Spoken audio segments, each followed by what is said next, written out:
부천시의회가 시행 3년이 지난 부천 스마트시티 사업을 놓고 전문성과 인력 운영 등의 한계를 드러내고 있다고 지적했습니다. 정부의 지방공공기관 혁신 방침에 따라 김포시가 산업진흥원 해산에 이어 복지재단을 문화재단으로 통폐합할 계획입니다. 시의회에서는 실효성 논란이 일고 있습니다. 지난 28일 오전 부평의 한 아파트 이면도로에서 40대 여성이 우회전하는 마을버스에 치여 목숨을 잃었습니다. 중부지방고용노동청이 부천과 김포 지역 사업장 43곳에서 노동법 위반 등 260건이 넘는 위반 사항을 적발했습니다.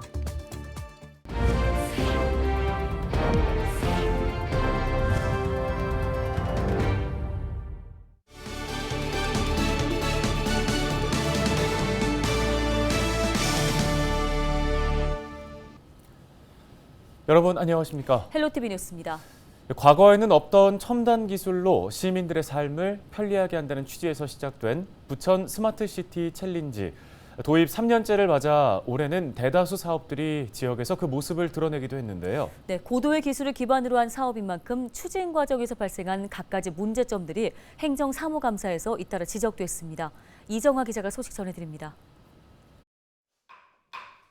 부천의 ITS와 주차, 공유차 등 첨단 교통 시스템을 비롯해 데이터 기반 사업을 총괄하는 부천 스마트시티 담당관실의 행정사무감사. 사업 진행 과정에 대한 질타가 쏟아졌습니다. 입찰 공고를 했다가 또 취소를 했다가 또 다시 하고 이 자체 발주를 그러니까 자체 평가를 하면서 이렇게 약간 의구심이 들게끔 업무 처리를 했느냐 그런 이야기들이 많이 나오고 있습니다. 사업 특성상 외부 전문업체와의 협업이 많은데 그 과정에서 특혜 논란이 불거진 겁니다.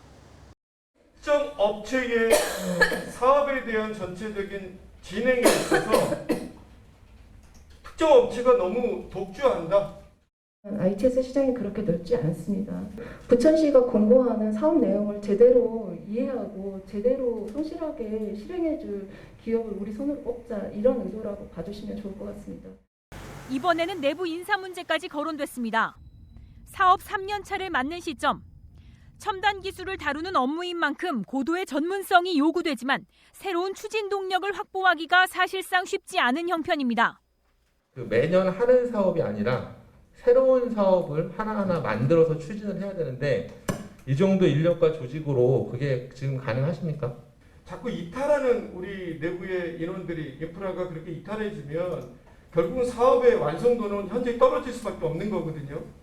사업 전반에 제동이 걸릴 우려가 있습니다. 고급의 수준에 많이 학습이 요구되고 또 노력이 많이 요구되고 인내도 많이 요구되는 업무라고 판단하고 있고 현재 많은 어려움이 있다고 판단하고 있습니다.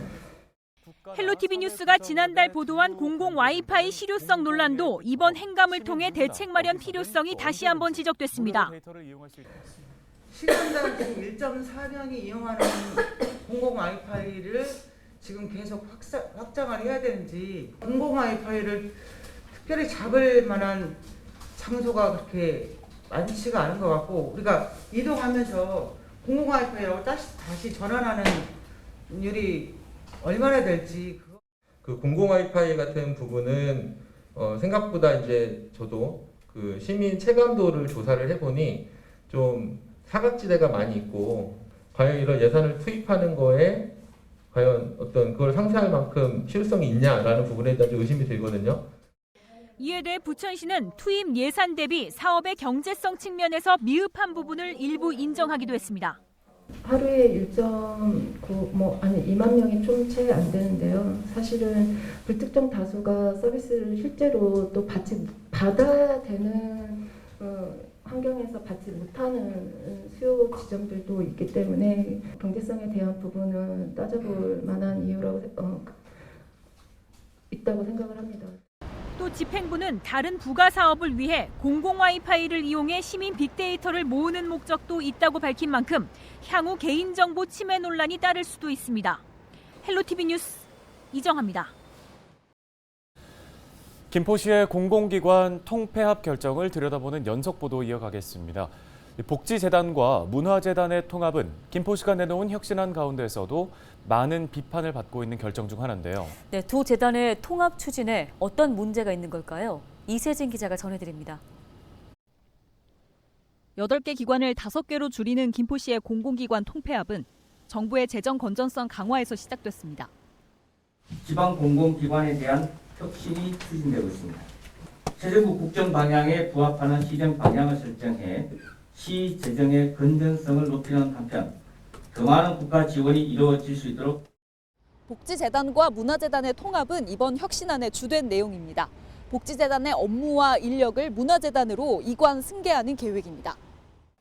김포시는 이 과정을 통해 유사 인력을 감축하고 예산도 줄일 수 있을 것으로 내다봤습니다. 하지만 이번 결정은 당장 의회 문턱도 넘기 전에 반발에 부딪혔습니다. 시장님께 묻고 싶습니다. 김포복지재단의 역할과 기능이 단순히 기부금을 모으고 나누는 데에만 국한되어 있다고 생각하십니까?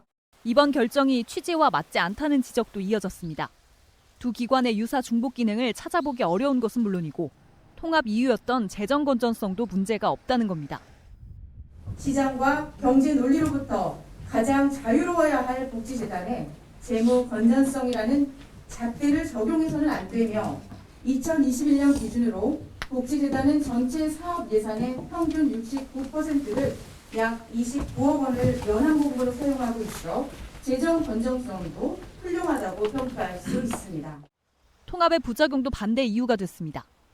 직접적인 복지 서비스뿐 아니라 민관 협력이나 정책 개발 기능, 더 나아가 사회 안전망 자체가 약화될 수 있다는 우려입니다. 복지 업무는 기부금을 받고 집행하는 단순한 예산 집행 수준에 머무르게 될 것입니다. 이마저도 복지재단이 연 30억 원의 기부금품 모집을 통한 취약계층의 지원 감소로 복지 안전망이 약화될 우려가. 이날 김포시의 공공기관 통폐합 결정을 전면 취소해달라고 요구한 정영애 의원은 과거 복지재단을 해산시켰다 7년 만에 재설립한 화성시의 사례를 대표적인 행정력 낭비 사례로 소개했습니다. 헬로티비 뉴스 이세진입니다. 부평의 한 아파트 이면도로에서 40대 여성이 마을버스에 치여 목숨을 잃었습니다. 지난 28일 오전 6시 50분쯤 부평구의 한 아파트 인근 이면도로에서 60살 A씨가 운행한 마을버스가 41살 여성 B씨를 치었습니다. B씨는 119 구조대에 의해 병원으로 옮겨졌지만 끝내 숨졌습니다. 조사 과정에서 A씨는 우회전을 했는데 이면도로에 있던 B씨를 보지 못했다고 진술했습니다. 경찰은 A씨를 교통사고 처리 특례법 위반 혐의로 입건하는 한편 정확한 사고 원인을 조사하고 있습니다. 취약계층 직원을 주로 고용한 부천과 김포 지역 사업장에서 노동법 위반 사항이 다수 적발됐습니다. 중부지방고용노동청 부천지청이 최근 부천과 김포에 위치한 사업장 43곳에 대해 근로감독을 실시한 결과 위반 사항 267건을 확인했습니다. 주요 적발 내용에는 노동조건 서명 누락 36곳, 임금, 퇴직금 체불 26곳, 피해 금액 3억 9천여만 원, 장시간 근로나 휴게 미부여 등 불법 근로시간과 관련한 사업장 8곳 등이 포함됐습니다. 또 이번 점검을 통해 야간, 휴일 근로 동의서 미작성, 임신 중 연장 근로, 최저임금 주지 의무 무시, 성희롱 예방교육 미실시, 탈의실 성별 미구분 등의 위반 사실도 드러났습니다. 이번 근로감독은 여성과 청년, 외국인, 장애인, 건설 노동자 등을 대상으로 지난 9월부터 2달간 실시됐습니다.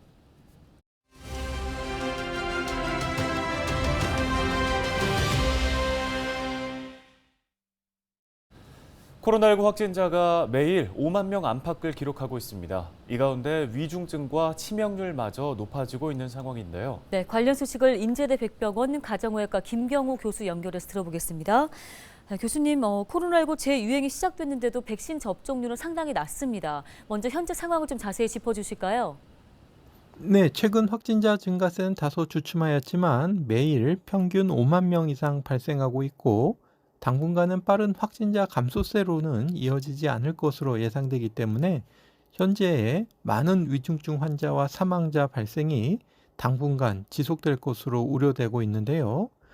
이번 겨울에는 종전과 같은 사회적 거리 두기가 시행되지 않기 때문에 동절기 백신 접종이 매우 중요한데요. 아직까지 동절기 백신 접종률이 전 국민 대비 5%대, 18세 이상 성인 대비 7%대에 머무르고 있어서 고위험군을 포함하여 많은 국민분들의 백신 접종에 참여가 매우 중요한 시점이라고 말씀드릴 수 있겠습니다. 네, 새로운 백신 접종도 시작됐는데요. 기존과 비교했을 때 감염 막는 효과는 얼마나 있을까요? 네, BA4, 5를 기반으로 한 이가 백신의 경우 현재 유행하고 있는 여러 하위 변이들에 대한 중화 항체가가 높게 생성되는 것으로 확인되었는데요. 감염 예방 효과는 이전에 맞으신 백신 접종의 횟수나 시기, 또 진단되지 않은 감염 등에 따라서 예방 효과가 다 다를 수 있어서 실제 예방 효과를 쉽게 측정하기는 어렵겠습니다. 하지만 최근 미국에서 18세 이상 성인 약 36만 명을 대상으로 분석한 보고에 따르면 기존 백신 대비해서 이번 백신 접종이 상대적으로 감염을 예방해주는 효과가 약 30%에서 56% 정도 추가적으로 더 생길 것으로 추정하고 있어서 중증화 예방 효과와 또 후유증 감소 효과뿐만 아니라 감염 자체를 예방해주는 효과도 70% 내지 80% 정도는 될 것으로 예상이 됩니다. 예, 그런데 잦은 접종, 몸에 무리가 가진 않을지도 걱정됩니다. 괜찮을까요? 네, 이미 백신 접종이 시행되고 있는 해외에서도 동절기 이가 백신이 기존 백신 접종보다 안전성이 떨어지지 않는 것을 확인하고 있고요. 또 국내 통계를 보게 되면 이가 백신의 이상 사례 신고율이 접종 1000건당 0.3건으로 또 대부분은 주사 부위 통증과 같은 가벼운 증상으로 나타나고 있습니다. 그동안 2, 3차, 4차 접종을 해봐서 큰 이상 반응이 없던 분들은 이번 접종도 비교적 안전하다고 말씀드릴 수 있겠고요. 코로나 감염에 의한 중증화 가능성, 또 후유증 가능성, 그리고 주변에 가까운 분들께 본의 아니게 감염을 전파하는 위험성 같은 것들을 생각해 보셨을 때 백신 접종을 하시는 것이 더 낫다고 판단하시고 접종에 적극 참여하여 주시면 좋겠습니다. 네, 이제 국내에서도 5세 미만 영유아의 코로나19 백신 접종이 이르면 연내에 시작될 전망인데요. 안전성과 효과 측면에서 좀 아이들이 백신 주사를 맞아도 문제는 없을까요? 네, 영유아에 대한 코로나19 예방접종 역시 안전성과 효과성이 증명되어서 이득이 더 크다고 할 수 있겠는데요. 해외의 경우, 특히 미국의 경우에는 지난 6월에 5세 미만, 즉 생후 6개월에서 4세까지인 영유아도 코로나 백신 접종을 맞을 수 있도록 이미 승인된 바 있습니다. 영유아 접종에서 이상 반응은 대부분 경미하고 또 일시적이었으며 새로운 이상 반응이 나타나지는 않았고 성인과 유사한 수준의 항체 생성 반응을 나타내었는데요. 3회 접종을 한 경우에 오미크론 BA2 유행 시기에도 감염 예방 효과가 70% 이상을 나타냈다고 보고하고 있습니다. 영유아 역시 코로나 감염을 예방하고 또 중증화 및 후유증을 예방하기 위해서는 코로나19 예방접종을 하는 것이 매우 중요하겠습니다. 네, 도움 말씀 여기까지 듣겠습니다. 인제대 백병원 가정의학과 김경우 교수였습니다.